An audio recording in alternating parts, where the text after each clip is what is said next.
Now we can have some fun. Let's work with the inverse property to solve equations. Notice, first thing I do is I classify this equation.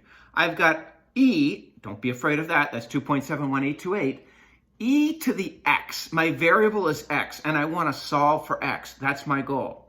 I recognize this is an exponential equation. Well, how do I solve exponentials? I use logs. First thing I must do is I must isolate my exponential equation, my base. My base is isolated here. In other words, this doesn't say 2e to the x. That would mean it's not isolated. It is 1e to the x. It is isolated. How do I solve exponentials? Well, I know that if this is an exponential function, its inverse is a log function.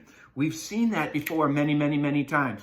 So if this is y equals e to the x, its inverse is y equals natural log of x, or base e, log base e of x. So to solve this equation, I'm going to use logs. When I'm given logs, I use exponentials. That's the principle I'm using. To solve exponentials, I use logs. So first thing I say, this is an exponential equation, I'm going to use logs. I get to choose the base. So to solve this, I'll introduce log base e to both sides. Now, please don't do that because you'll be laughed out of the building. Log base e is not written log base e. It's actually written as the natural log. So what I'll do is I'll introduce the natural log to both sides. By the inverse property, as you've seen, these cancel to leave us with x is equal to natural log of 7. And if we don't have a calculator, that's all we can do. We'll leave the answer, natural log of 7. Similarly, but looking from the other side, now we're asked to solve this equation. Natural log of x equals 3. Well, don't forget, here is our natural log function. Its inverse is y equals e to the x. Here is y equals natural log of x, or base e. So the idea is if we're given natural log, we'll use its inverse to untie the knot and solve for x. That's our goal, is to get x all alone. In order to use my tricks here, I must have the natural log written all alone. And it is. In other words, this isn't 14 natural log x, it's 1 natural log x. And that's a precondition that I need to use these properties. I must have the log all alone. Well, how do I solve this? Natural log of x equals 3. I am going to make this the exponent, and the base will be e. Now, why is that? Because, of course, this is really log base e. E log base e, which is written natural log. Please don't write it as natural log base e. These two undo each other, and we're left with x equals 2.71828 to the third power. Don't be afraid of e. It's just a number. Here we have this equation, log base 10x equals -1.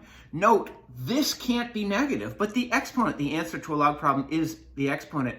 It can be negative. Please see what we're doing. We're given log base 10. This is log base 10. Y is equal to log base 10 of x. Of course, its inverse is y equals 10 to the x. If we're given a log function, we'll solve it using its inverse, which is the exponential function.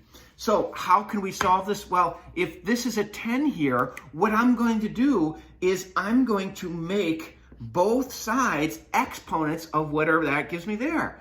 Remember, 10, log 10, these go away and we're left with x is 10 to the -1, which is 1 over 10. If we change the base, no problem.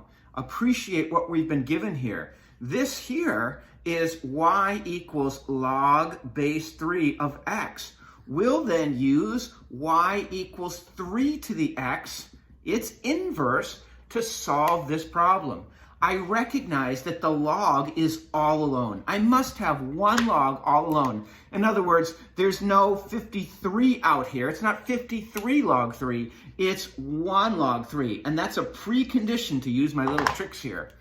If that's like that, well, I want to solve, this is a log problem, I want to solve using exponentials. So we'll make this base 3 on both sides, and 3 log 3 goes off to number heaven to leave us with 3 to the 4th is 81.